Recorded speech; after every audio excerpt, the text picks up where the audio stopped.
Hey everybody, and welcome to Don't Copy That Floppy. Welcome to it.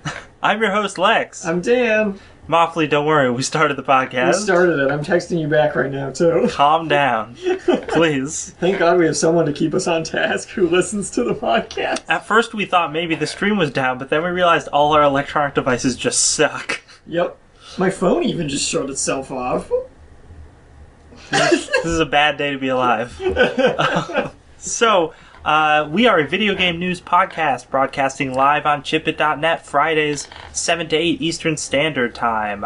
You can find us on Facebook, YouTube, Twitter, Steam, iTunes. I'm working on a Destructoid profile. Yes. So many places. We're everywhere. We are Don't Copy That Floppy on all of those things. Except for Twitter. Which is at DCTF Podcast, because Twitter's just got to be different. It's like, it was too... Don't Copy That Floppy was just too long. Couldn't fit it all in there. It's 140 characters. We talk about news very frequently. Yeah. And Dan, what kind of news are we talking about today? Oh... I think Mobley just joined our chat. Oh, that's another thing. You can chat with us live if you want. If you go to chipit.net, on the top menu bar, there is an option for chat. Click on it. It'll bring you to a little login page, but you don't actually have to have a profile. You can make one up right then if you want. And jump into the chat, and we're usually in there, or rather Dan is in there as Cool Guy Dan. I'm the one who sits near the keyboard, so I do it. I'm too far from the keyboard. I can't do it. Also, I'm too lazy. So, we're going to talk about Kickstarters that we've been following for the past few weeks, and we got good news. So much good news. Really Two times the good news. Then we're going to talk about a hotly anticipated video game that just came out, and we've got bad news. Bad news. Bad news about that one. We've got a little bit of Nintendo news. Just some stuff going on with them. We've got a little bit of news about Twitch. Some news. Like, we've got a cat trying to climb into a plastic bag. Your cat really wants to eat my chips right now. This podcast is not video games right now. There is some stuff about Project Morpheus, Sony's VR program. We've got Tim Schafer's reaction to Peter Molyneux, the criticism that fell on Peter Molyneux. Yes, that we talked about last week. After all that stuff with Goddess. You can watch our video of me talking about that on our YouTube channel. Oh man, so we have a YouTube channel, we have short videos on it now. There's only 2 so far, but there's probably going to be more. Then we've got some news about Stomping Land, which we talked about a very long time ago. The Kickstarter game that never was. Well, I guess it was, it just wasn't very good. Or finished. We've got some annoying news of... Oh my god, your cat! I can't handle this cat right now. We need to move this bag. The cat really wants those chips. No, but this is some kind of annoying news that's sort of more Gamergate fallout. Yeah, our favorite subject. Our favorite subject. But it's worth mentioning at this point. PAX East game dev controversy. Oh, yes. Then we've got news about something you never thought we'd say we had news about. The Last Guardian. There was actually news about The Last Guardian. Things happened. Things that leave me in a very neutral state of being happened. And then we're going to wrap up the show by talking about some upcoming game releases. That is correct. Let's start with Kickstarter. What happened with Star Mazer and Strafe? They both got funded. And Strafe somehow ended up with way more money. They cheated. They had to cheat. This is money laundering. Something has happened here. Something happened. So the cool thing about this is that we didn't think we were pretty confident Star Mazer would make it with how hard the devs were pushing it, but there was still a chance. But the really cool thing here is that neither of us expected Strafe to make it. No. At all. Last week when we did the podcast, it had 5 days left and was still really far away. Wasn't it like 40 or 50,000? About 50,000. Oh my god, now the phone is ringing! Technology hates us today. Oh my goodness. This is a mess. So yeah, they had a big gap, and they put out some advertising pushes, but not anything super spectacular. And then it was like one day I just checked it and suddenly they had met their goal. My assumption, again for Strafe, was that they found some guy who had a whole lot of money and were like, please make up the difference in funding for our game. Yeah, which is possible. Star Mazer seems like... Star Mazer actually still has 18 hours to go. So if you can still donate. It's funded, but if you still want to go donate, you can. It's also funny because they kept doing all these advertising pushes and then...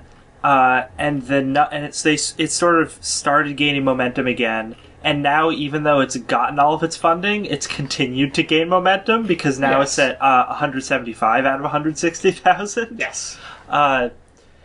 But that's cool. I don't know if they're going to meet any particularly interesting stretch goals, but whatever, they got funded. Every day they came out with more crossover stuff. With more exclusive like gameplay and interviews and things for different big publications online. They did a really hardcore advertising campaign. I think they did it very well. Yeah, it clearly paid off. They got their name funded. They even did a joke towards on one of the last days where they were like, and today's crossover was Star Mazer, crossing over with ourselves. So our less likely of the two was Strafe. Which found itself very far behind, but somehow pulled it out.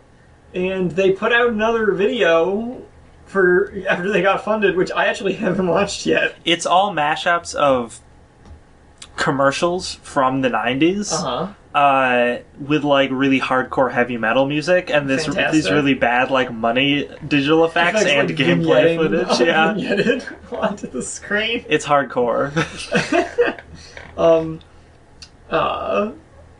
So they want people to still give because they want to add more features. And you can go to their website, right? That's what they were saying. Yes. And donate through PayPal. PayPal, yeah. And they want to add co-op at 250,000, and they want to add mod support at 325,000. Oh, I would love mod support. Mod support for this game would be spectacular. But currently they have what they need to make the core game. And like within a year, basically, it seems like is what they're saying.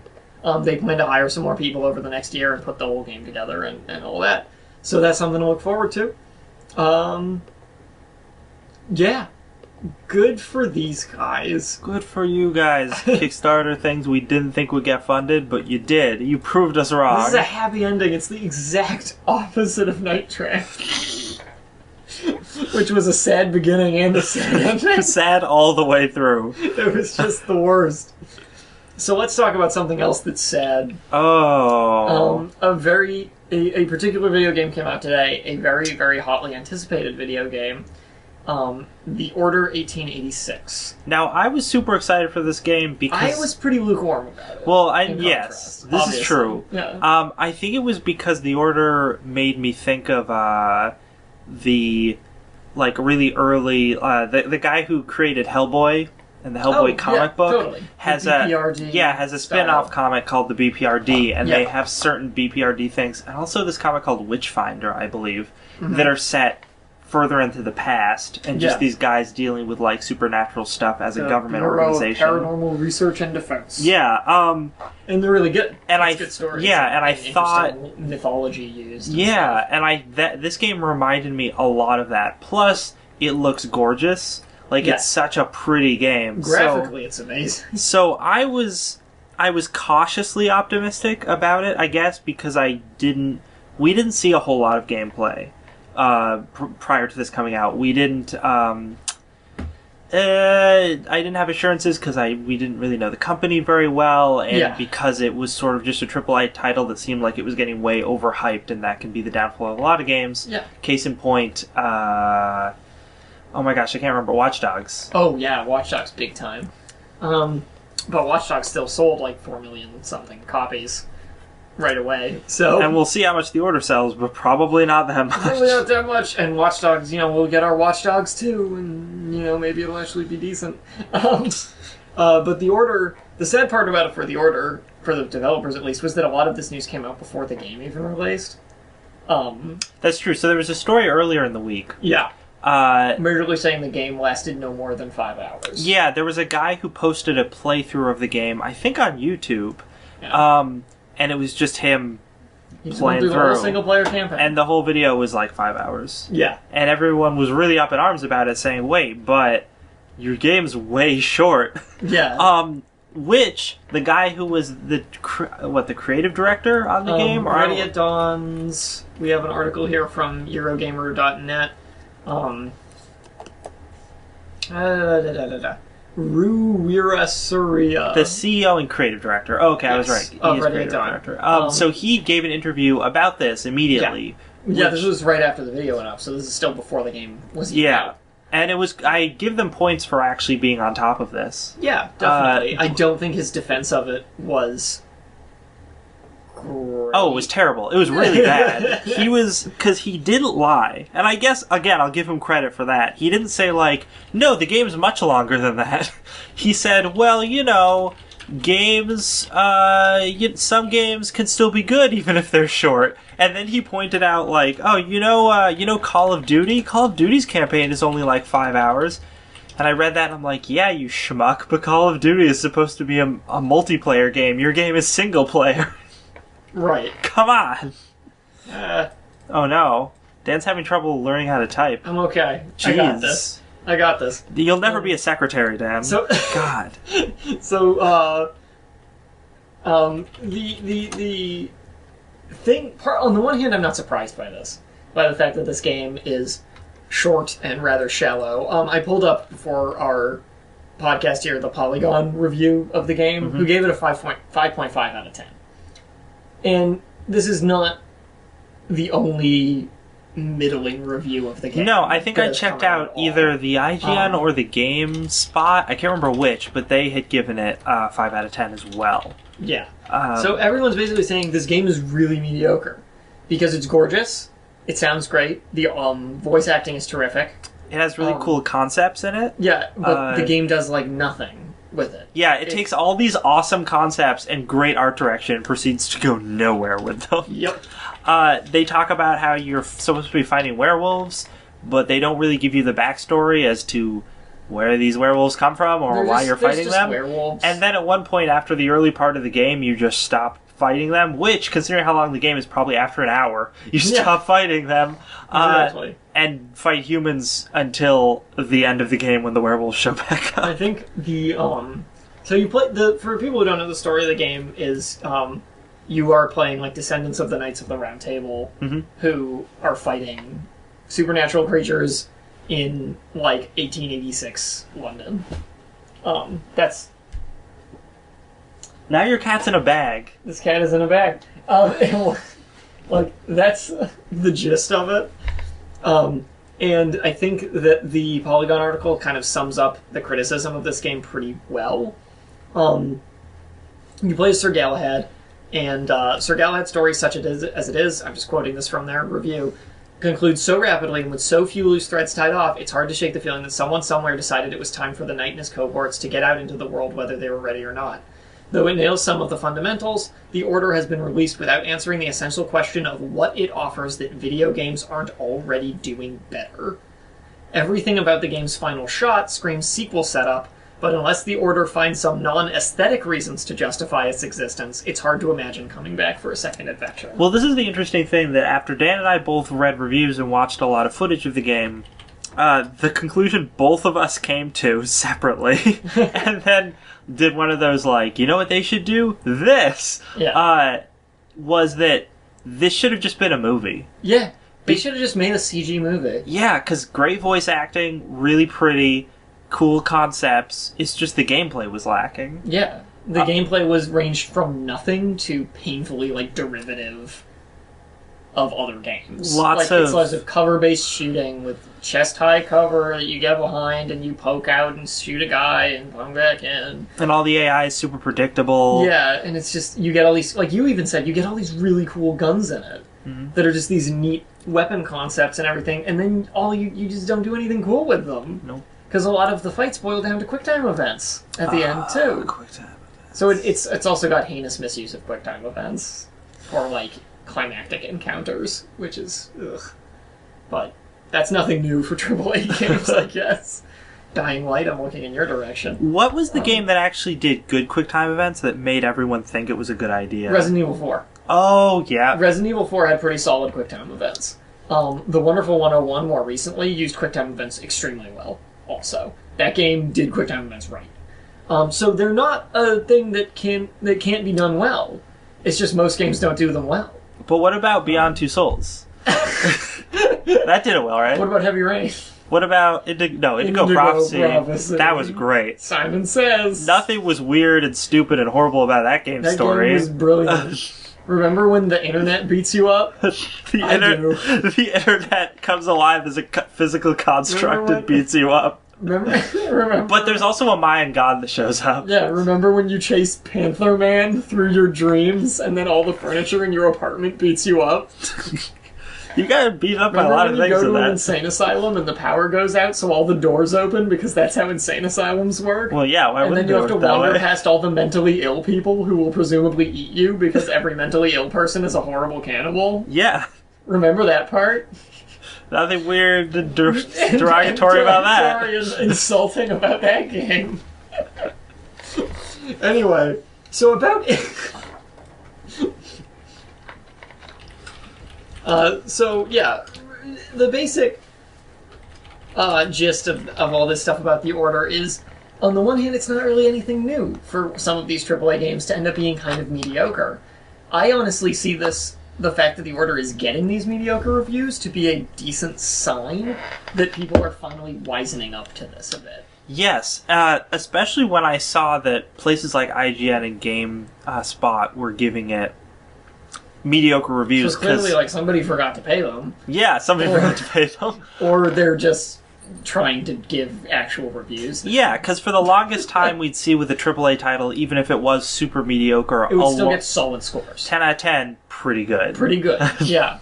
Or at least, like 8s. Yeah. Even if it was like, this game doesn't deserve to be called great. Yeah. Like, it's a very average title, and they're still giving it like 8s and 9s. Like, so it seems like a lot of these publications are finally coming around to like giving scores that make sense. The shininess is wearing off already with these new consoles.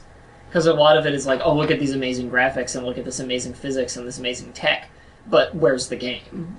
And I think more people are coming to realize that the gameplay and core elements that, are going to make you want to play the game and keep coming back to it are missing from a lot of these titles.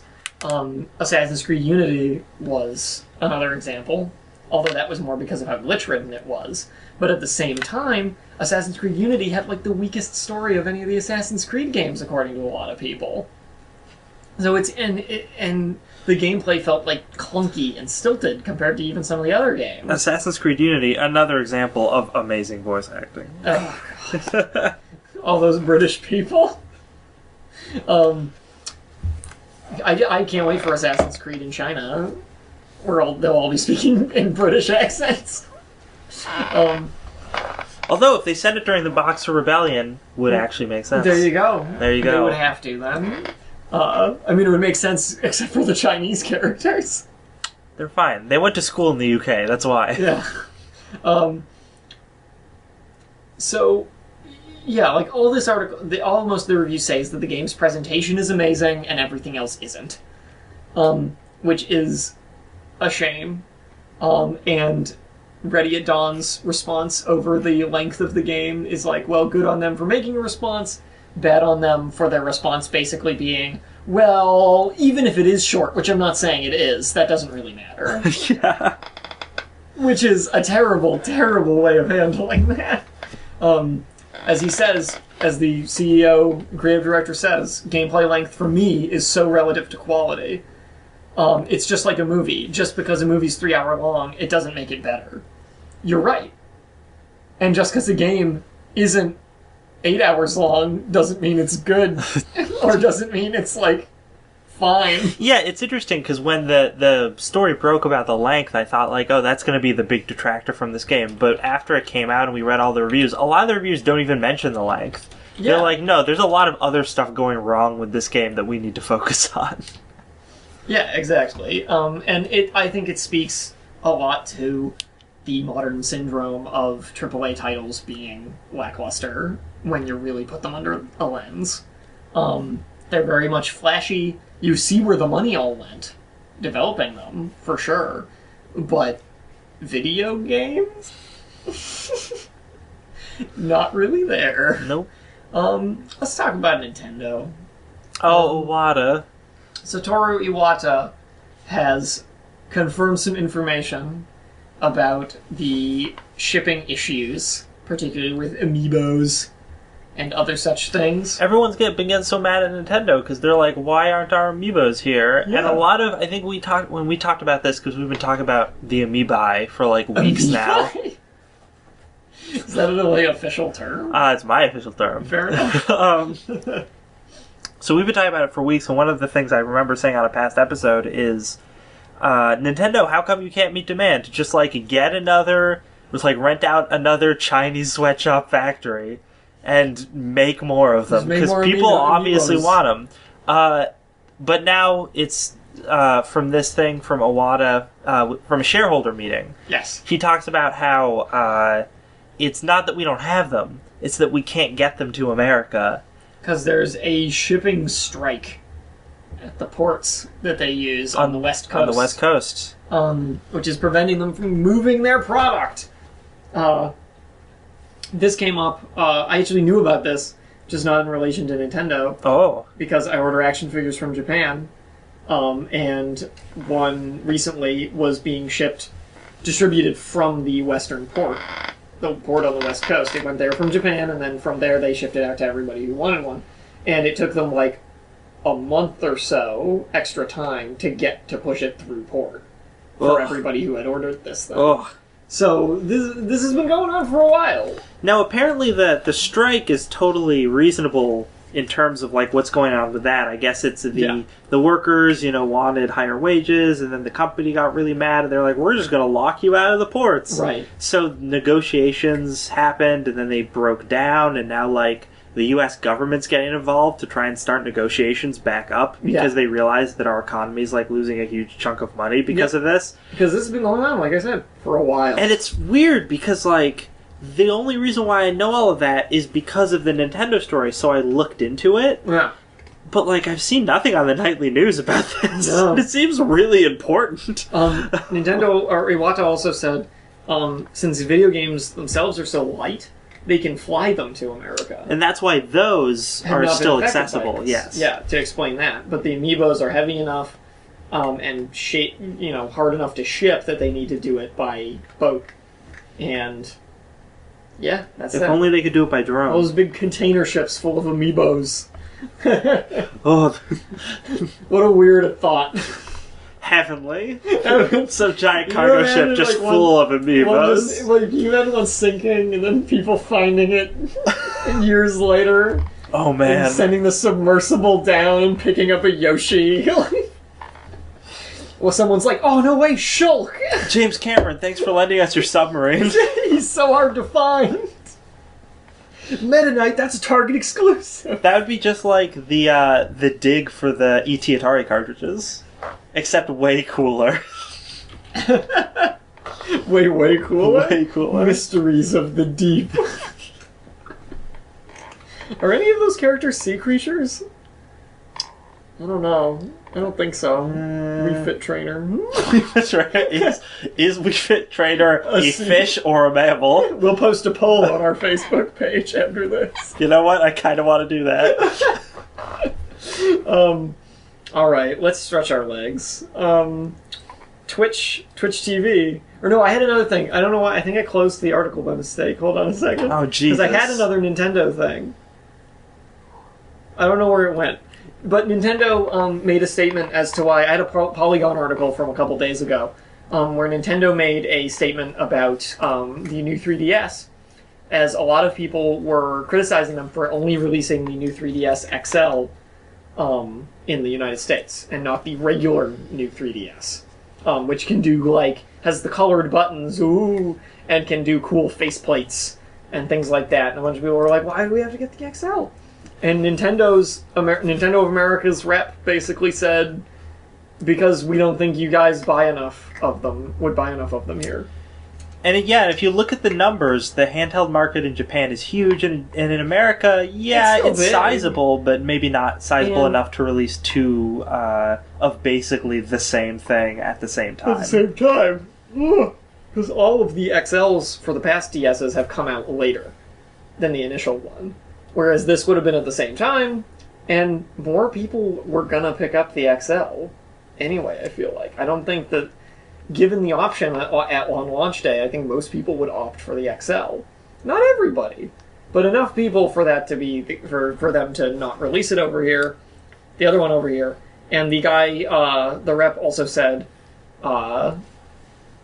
we knew we were going to come under a lot of flack for this, but it's just not the market we wanted to target. Yeah, if it's not financially feasible, then it makes total sense. I guess the only thing that would have swayed me is if the price point was significantly different, but I feel like it wouldn't have been. It's about $20, I believe. Yeah. Which is not a big enough... If it was like $50 maybe, then that's significant. But would it come with a charger?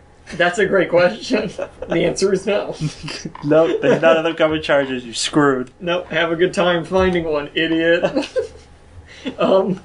So, yes. Oh, and another thing, the Iwata statement about the shipping thing, I totally 100% believe it and don't think it's PR nonsense because... I believe it because I experienced it. Because you experienced it. Firsthand. Also because he said it, he didn't say it as a press release. He said it in a shareholder meeting, and then it got leaked. Yeah. So I have every reason to believe he's being 100% truthful about it. Yeah. Plus, he's Iwata, and he's usually truthful anyway. Yeah, this guy doesn't jerk people around. He's not from a Western company, then. No, he's a nice guy.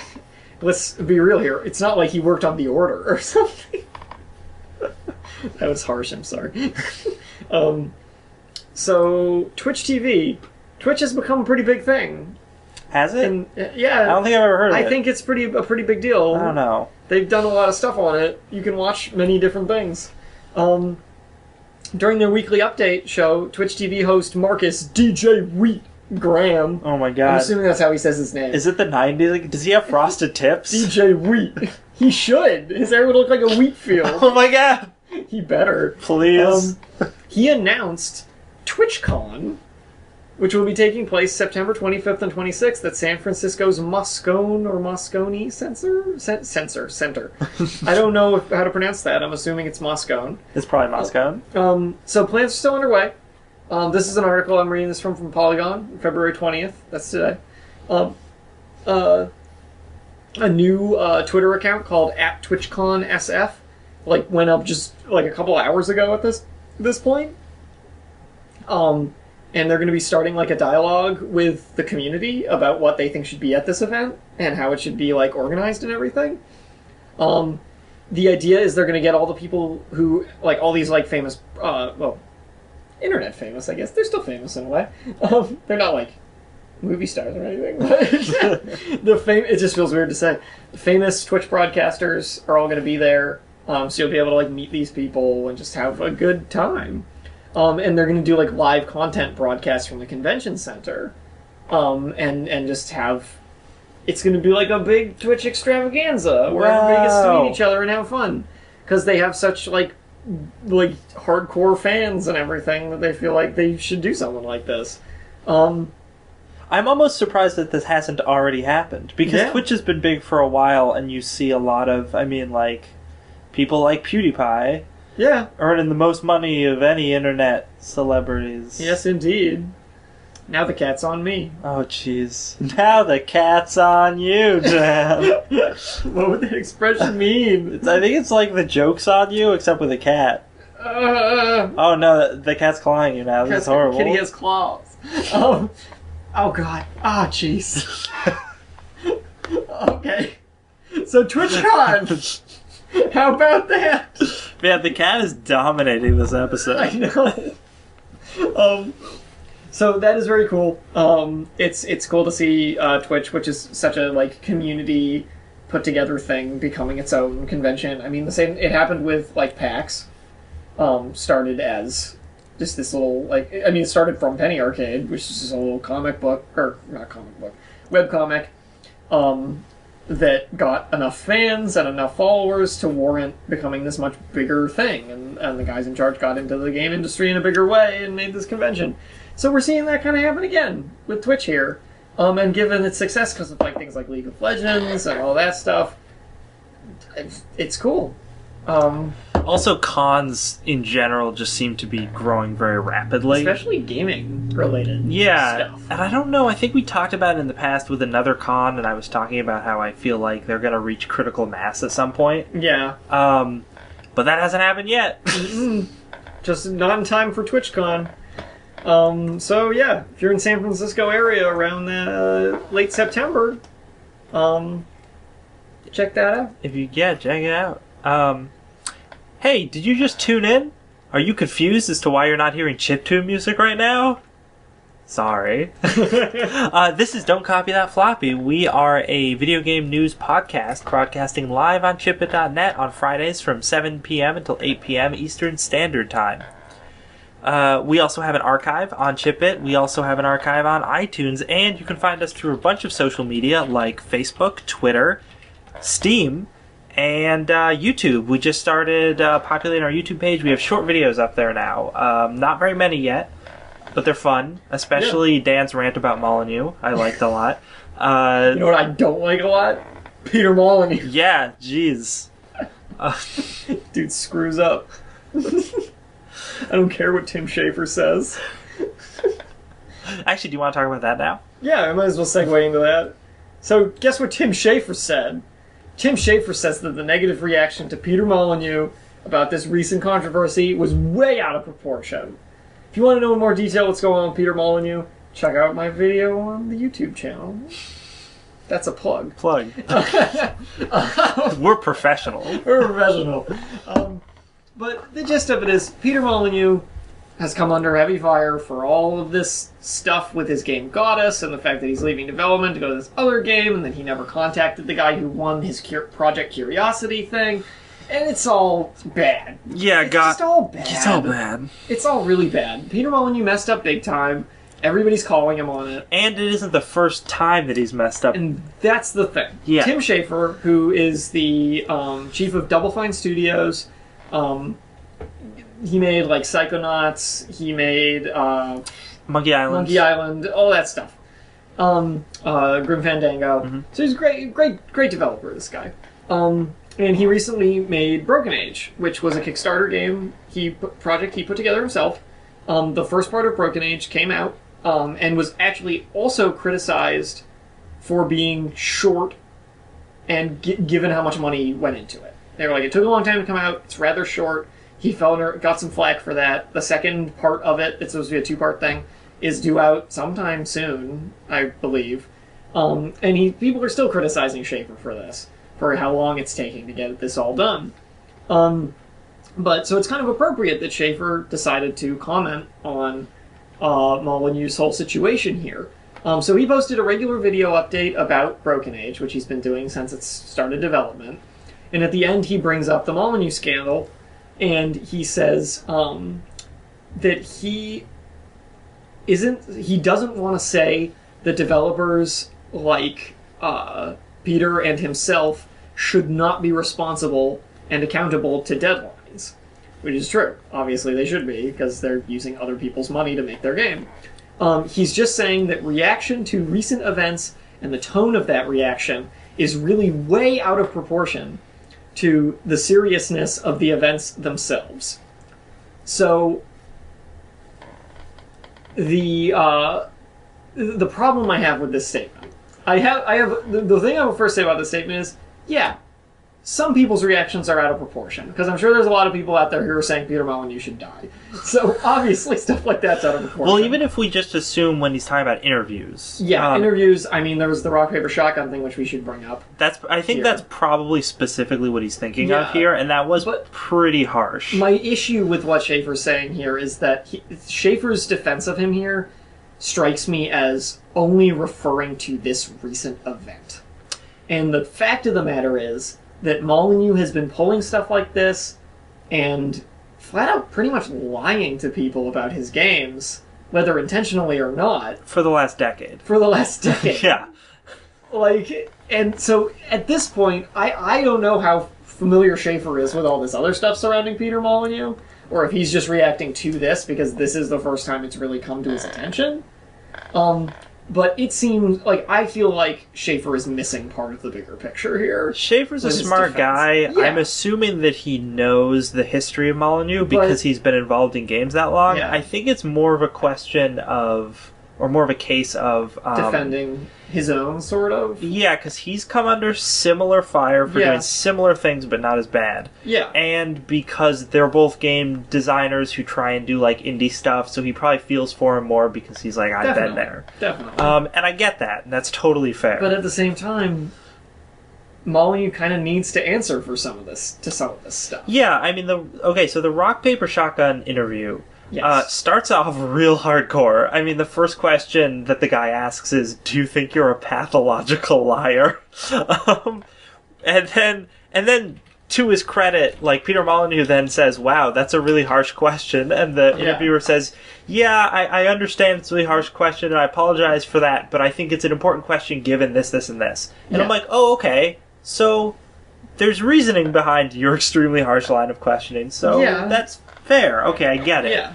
And then he went on in the article to, again, ask some hard questions, but a lot of them, within the context of the article, seemed very reasonable, given the way that Molyneux was answering a lot of the questions that he received. Well, and I think that with Molyneux, to get much out of him, you kind of need to be very direct and somewhat harsh, because in most interviews he's been in, he does kind of have a habit of dodging the issue to a certain degree. And the best way to kind of the best way to kind of do that is to just be very direct about it. Molyneux also, I mean, that question, are you a pathological liar? He asks that, and on the one hand, I'm like, wow, that's a harsh question. On the other hand, it's like, of course you've got to ask that, because the guy has done so much stuff that would suggest that he is. Kind of, yeah. He gave his statement to The Guardian, said, I'm not going to do any more interviews after this. Like, this is it. I'm cutting myself off from the press. And he proceeded to do, like, 4 more interviews right afterwards. Yeah, because the Rock, Paper, Shotgun article happened after that. Yeah. Like, come on, man. You're not doing yourself any credit here. It's like, oh, no. He says one thing and does another. Every time. So a lot of the article... And all of his defense of Goddess and this whole situation boils down to, like, him saying, well, making video games is really hard, you guys. It's like, we know! It's a really difficult job, which is why if you can't handle it, you shouldn't be doing it. And making all these promises to people. It's... my God. Well, one of the things the interviewer in Rock, Paper, Shotgun kept bringing up was... Okay, so you said it was going to be 6 months to make the game, and you also said, like, maybe the game wouldn't be totally finished, but it would be playable after 6 months. Alright. But it's been 2 years. Yeah. So we understand it was going to take you a little longer, and you ran into problems, and that's fine on its face, but you still don't have a timeline for us. Right. And it's been a really long time at this point. All he said is, like, the full game that you all paid for will be done in 6 to 9 months. Like, that's not enough. No. Especially with him leaving the dev team. It's real bad. He's like, it'll be done now. Now I'm gonna go away, but it'll be done, don't worry. And I think the reason why we get so mad at Molyneux about this, aside from the fact that it's repeated offenses, is the fact that his games are actually really fun. And I really, really like the ideas he has and the stuff that he does. Yeah. And I want to play it. Yes. So the fact that all of his games always run into delays and always run into problems and are sometimes unfinished, he's just like, no, and at the dude. very least, almost all of them don't deliver on all the things he promised. Yeah. Regardless. I know that you have the capability to make the game you're talking about. Please just make it. Yeah. Because I want to play it. He didn't even finish Goddess, and now he's moving on to make another game. That I'm sure he's going to say is going to revolutionize video games. Just like Project Curiosity was a revolutionary experience, and then the person who won it and was entitled all this stuff never was contacted about his winnings. Like, come on. And Peter Molyneux's defense of that was like, yes, it's very embarrassing that nothing was done. It sure is, Peter. Yeah. How about you fix that? There was also a thing in that article where they had said he had originally said when they were making the game that we're not going to go to a big publisher because we want to remain indie and have our fans fund it entirely. And then shortly after it got funded, even though it received 2 times the amount that it was asking for, he very promptly went to a big developer so that they could get I believe it was the iOS distribution. Yeah. And I was just like, dude, and he explains it and he says it made a lot of business sense because of this, this, and this. And I'm like, I realize that it did. Yeah. And it's not that I don't believe that. It's that you're still going back on something you made very clear during the project. There was also, I believe it was one of the stretch goals on Goddess, was for the game to be available on Linux. And it met that stretch goal. Now, apparently, there is no sign of it actually being developed for Linux.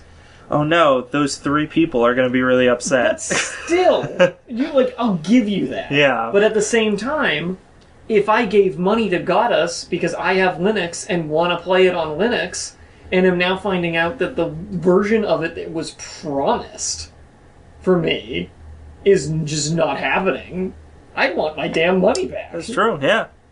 And I think that they're entitled to it.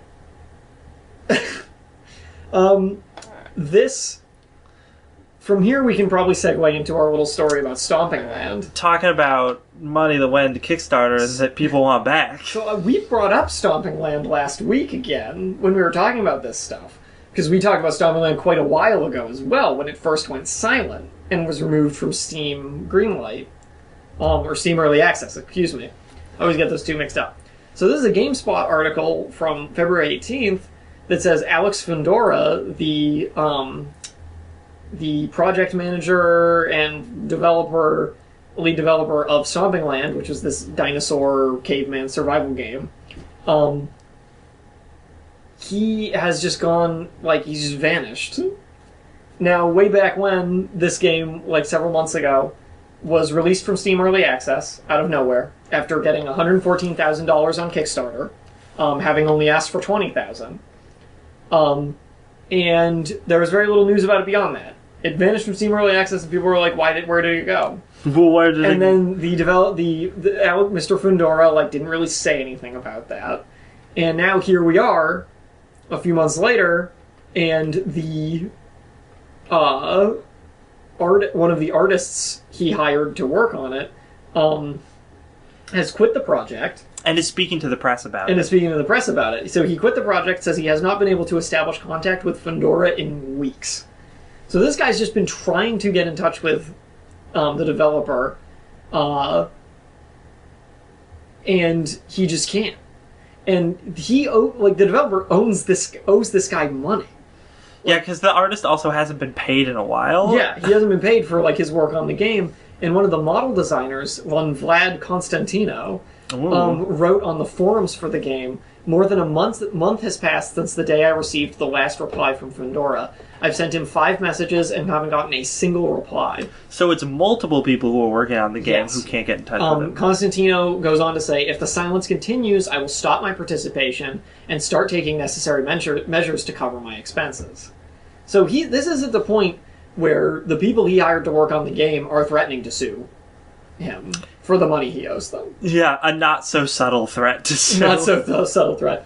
And I think if this guy sues, other people developing the game are going to jump in with him. And I wouldn't be surprised if some of the Kickstarter backers were to jump in on this too. If there was the means to. Because they're all entitled their money back. Oh, totally. If this game isn't happening. And wait, can you scroll back up to the beginning of this? The other thing that's crazy about this to me is it made a little over $114,000. Yes. Which is not that much money to develop a video game. No. It's a good chunk of money, but it's funny because one of the things we were joking about before the show is maybe what's his face? Alex Fundora decided to skip the country with his money And I'm like, wait, you can't skip the country with $114,000. It's not worth it. It's not absolutely not worth it. I know there are some third world countries you can go to that'll go a long way, but you're not going to set yourself up real well with that. No. So the Kickstarter project was funded in June 2013, and it was published on Steam Early Access a year after that. So this is as of like June this past year that this game was available, and it was a few months after it became available that it vanished off Early Access, and now we've just had nothing since then. And Fundora, when it went up, said, "Oh, it's all available on Steam Early Access, but even though it's available, the game development's still in full force, you guys." And then it wasn't. And then it clearly wasn't. So the article also says that it's not clear if Kickstarter itself can or will take any further action. Would it be... And people have contacted Kickstarter about it, and the Kickstarter themselves have said they can only offer an apology. Like, they can't offer a refund on this. Now, because this was on Early Access, so people could buy to play it on Steam, does that mean Steam could take action? Potentially? Maybe? I don't know how Steam moderates Early Access in situations like this, necessarily. They removed it from Early Access. And I'm not sure why. Like, I'm not sure what the reasoning back when it was removed from Steam Early Access was. But it is suspicious. Yeah. So, Stomping Land. Another fail story in the world of Kickstarter. Yep. At least we had our happy stories earlier. Man, I really hope that Star Mazer does not let me down like this. I know, right? I seriously doubt that they will, considering their advertising campaign. Both Star Mazer and Strafe are going to be fine, I'm sure. They seem like good guys. Yeah, they do. They do. They seem like rad dudes. Those Strafe gentlemen. I could see them riding a skateboard, eating a pizza. All the time. Hanging out at the mall. Saying cowabunga. Yeah, if you need another quarter for your video game, they'd lend it to you. So, here's a little story from Polygon, February 19th. During GDC, Game Developers Conference, in San Francisco, this upcoming one, excuse me, oh jeez, on March 3rd, Sony is gonna have a 4-hour event focused on their PS4 virtual reality headset, Project Morpheus.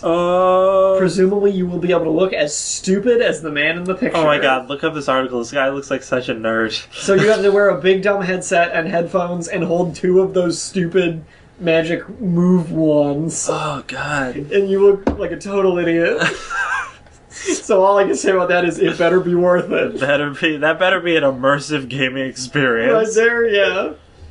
So this is cool, because everybody's been getting in on this whole VR thing since Oculus Rift became like a big project. Yeah. And Sony announced their version of it, and we were like, okay, cool. So it's neat that they're actually going to be having a big event showcasing it. And we can hope that they actually have some significant things to show. Well, that's the problem, because we've seen a lot of showcasing of Oculus that's been really cool, but all the things people play on it are either ports of other games or tech demos made for it. And those are all fine, but eventually you're like, okay, I want to see someone developing a AAA title for this, because that's what's going to sell it. Exactly. Just like how a AAA title is what sells regular game systems. I'll buy an Oculus Rift when I can get the Order 1886 on it. Exactly. Although, that game is extremely pretty, and it would just more immerse you in the pretty graphics. So I was only like half lying when I said that. Like, that might make the game worth playing. How intense would those QuickTime events be if it's like you're there? That's a good question, actually. They actually could be a lot more fun. Would VR redeem some bad QuickTime events? Only time will tell. Only time will tell. I'm going to bring this up since we bring it up every time we bring up Oculus Rift. All this stuff seems cool. When do we get it? Yeah, we still have no idea.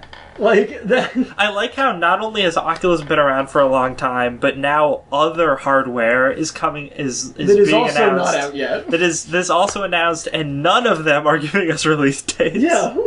I'm like, seriously, guys, just tell us when we're going to get it.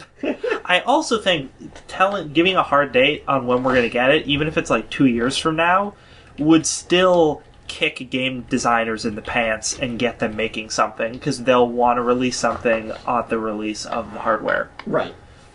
Cool. Project Morpheus. Let's see if it's neat. I can't wait to look like a tool. There's a video attached to this article where you can see the guy looking dumb. Oh man, he looks so dumb. If you want to watch it. Especially the stupid light wands. Like, if he didn't have those, it would be so much better. It's bad. It's like he's at a rave. I want, like, the Star Wars arcade machine lightsaber duel thing man. in this. That would be awesome. Yes. Where you fought Darth Vader in that big arcade pod. Not the new one, the old one. The old one. But the new one has an awesome lightsaber fight part in it, though. That new Star Wars battle pod, ooh, looks so good. So good, girl. So good, girl.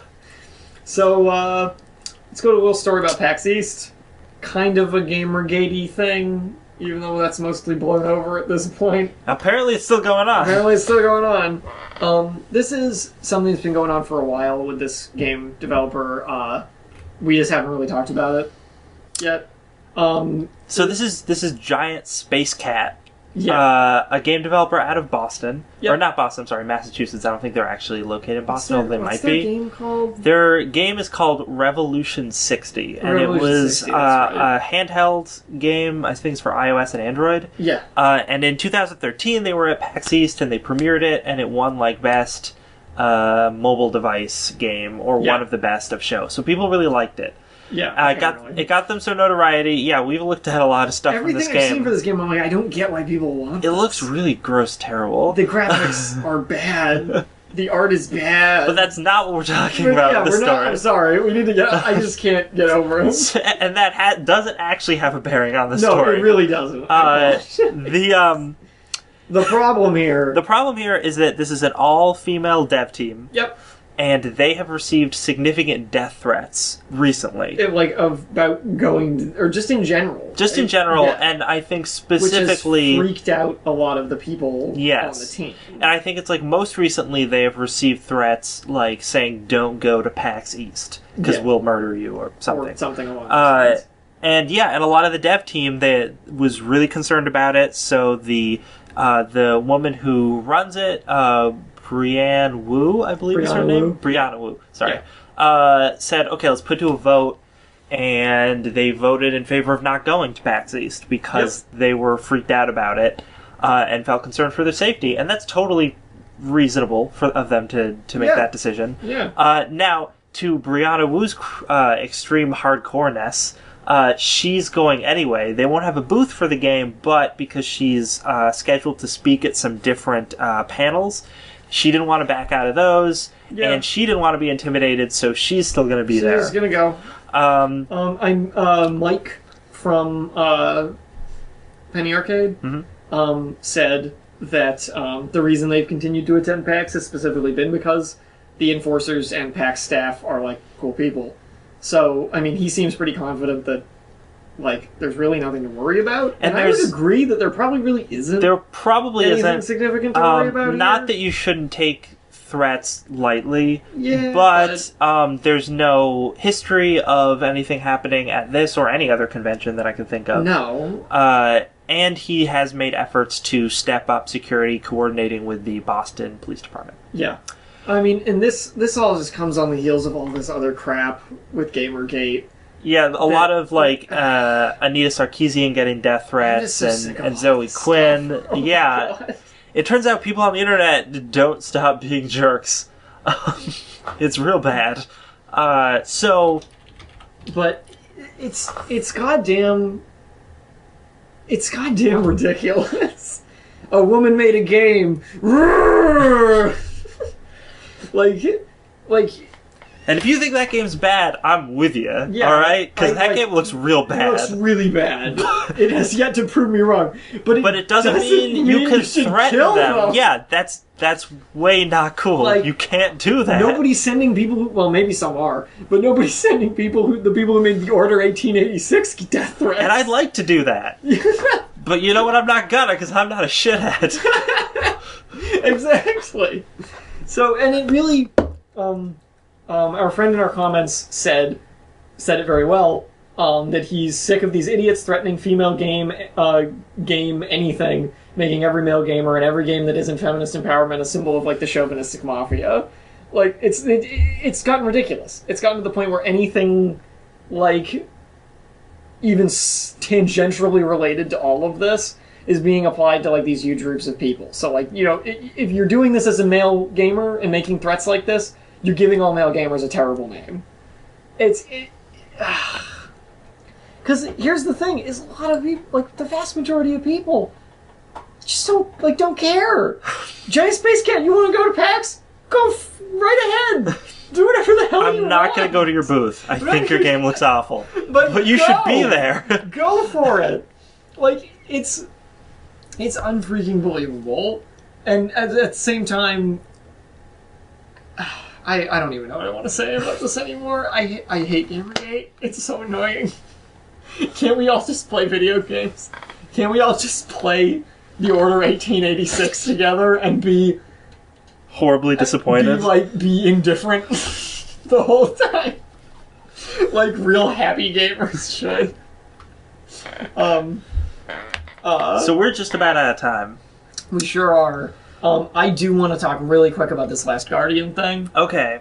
So earlier this week, Last Guardian the Last Guardian trademark was apparently abandoned by Sony, which most people took as them stealthily canceling the game, or like they're gonna announce that it's canceled soon, or something like that. On the 16th of February, this is an article from videogamer.com. There were updates saying that this was not the first time the game's trademark was abandoned. Back in 2012, they failed to file a statement of use on it, and it was abandoned then, and then they picked it up again. And then they confirmed that, yet again, this was a failure to file an extension request. So this was on the 16th. People were like, Yes. "Hey, you didn't file this," and then on the 17th, they were like, "No, wait, we messed up." And then on the 18th, they refiled. Yeah, because they're like, "Whoops," saying the failure to file the extension request was unintentional. You know, I have a very strong opinion on this. I feel like they're trying to stealthily cancel this game. Right. But and testing public reaction. But every time they try to, there's the backlash. Those 15 fans of Shadow of the Colossus and Ico are just like, don't say that. You're one of the way more fans than that. That's not true. Yes, it is. You're full of shit. I'm not saying I'm not one of them. I'm just saying we're a very small minority. Well, maybe compared to gamers as a whole. But I don't completely agree with that. But what we are also, in addition to a very small minority, is a very loyal one. Yes. So I think that people definitely have their eye on this because they want Last Guardian to come out. Yeah. Like, I really want that game to come out. So whenever they try and stealthily cancel it, one of those people is like, I see what you're doing. Yeah. You stop right now. Sony's like, whoa. Yeah, we don't want to cause a media kerfuffle, so we'll just reinstate it. But I mean, this game was announced in 2009. This game's not coming out. And then last year at E3, Shuhei Yoshida basically came out and said, hey, The Last Guardian is not canceled. It's still coming out. We're not going to show you any of it. Yeah. But it's Thanks, still, Mr. Yoshida. But it's still coming out. So this is a little update because I know a lot of people saw like, oh my god, it's canceled, and was like, ah! So in case you hadn't seen that it's not, maybe, now you know. It's either never going to come out, or it's going to come out eventually as like some half-finished thing where they're like, see, we made it. It's gonna be Duke Ico forever. Oh no. That's so true though. So yeah, let's look at what games are coming out soon. Well, today, The Order 1886 came out. Wow, I've heard that game's fantastic. Dan, I don't pay attention to the reviews, so I'm sure it's great. Apparently, a lot of people have been going into GameStop, pick that game up, saying... our source at GameStop told us. Our GameStop source says that there are a lot of people in there today saying, like, I don't believe the reviews. I would. If only they didn't believe the hype that led them to the store in the first place. Also today, Kirby and the Rainbow Curse. Go buy that. Go buy that. That's probably way better. Yeah. I'm not really into the Kirby games where he's on the little track and you have to draw a track for him. Yeah. As much, but whatever, it's fine. It's got clay graphics. That's neat. That's cool. Then on the 24th, we got Dragon Ball Xenoverse. Oh, The Dragon Ball Z game where you can make your own character and play through all of the story as your own original character. Oh, no. Because there's time travel or something. But wait, also Dynasty Warriors 8 Empires. Yes! Oh, no. The next-gen Dynasty Warriors we've all been waiting for. My personal favorite on the list of upcoming games on the 24th Oh, the best. is a little Japanese fighting game known as Under Night in Birth EXE : late. I saw Now that. I know what game I'm gonna be playing always. I know. Monster Hunter, move over. It's time for Under Night in Birth. I saw that title, and for a second, I thought that it was like an American indie game that was making fun No, of it's Japanese real. games. I actually watched gameplay for this game this past week, and in spite of its name, it actually looks like a really good fighter. Oh, well, good. It's a nice 2D sprite-based fighter, and the animations for the characters are excellent, and it's got a lot of interesting systems going on. So regardless of stupid title and amazing levels of anime cliches, looks like a pretty cool game. Excellent. If you want to pick up a Japanese fighting game, go for it. Check you it can't go out. wrong. Under Night in Birth. EXE late. Late. And then on the 25th, there's on Windows, Mac, and Linux, there's Oddworld New and Tasty, which, if anybody remembers Oddworld from back in the PS1 days, this is a full 3D remake of the original Oddworld game. That sounds pretty sweet. It looks pretty sweet, if you've seen any of the previews. Oh, and Homeworld Remastered. Yeah. Also coming out. So there's some cool stuff on the way. And if you want to play Dragon Ball Xenoverse on the PC, you gotta wait till the 27th. Sorry. But it's coming, don't worry. And then Don Bradman Cricket. When is it coming out on Linux? Don't worry though, Don Bradman Cricket for PS4 and Xbox One is still to be announced. But it's this month. But Don't it's worry. sometime this month. You can get yourself in the sticky wicket. Oof. That term comes from cricket. I didn't know that until I watched The Wild Thornberries. I learned a lot from watching The Wild Thornberries. Actually, it's a solid show. Yeah. I learned that Tim Curry's amazing. Exactly. All right. So we are massively out of time. We're massively out of time and massively off topic all of a sudden. Thank you guys for listening. We super appreciate it. Thanks for chatting in the chat, our friend Moffley, who listens to our podcast. Thanks, Moffley. You're always there for us. You're the best. Happy birthday, by the way. Was his birthday a couple days passed. ago? Yeah, okay. yeah, just passed. So we are, or have been, Don't Copy That Floppy, a weekly video game news podcast that broadcasts live from around 7 to 8 p.m. On Fridays, Eastern Standard Time, on chipit.net. You can also check out our archive, also on chipit.net or on iTunes. Listen to past episodes. Also our archive is on our YouTube, which not only has past episodes, but also short videos of our opinions on news stories. There's only 2 right now, but there will be more. There's going to be a lot more. Yeah. And you can check us out on other social media like Facebook, Twitter, Steam, soon Destructoid. We'll be probably posting articles there or something, maybe, if we have time. Something. We won't have time. But, and check out some of the other shows on YouTube like Pixel Jukebox and their upcoming show, Game Over. You mean Chip It, not YouTube. Oh, I'm sorry. I thought I said Chip It. You said YouTube. I'm sorry. Don't apologize to me. Apologize to the people. I'm not apologizing to you, Dan. I don't care about your opinion. Oh, jeez. I'm apologizing to our viewers. Okay. By that I mean our listeners. That's fine, as long as you remember. Don't play copy the Order 1886. Oh, come on.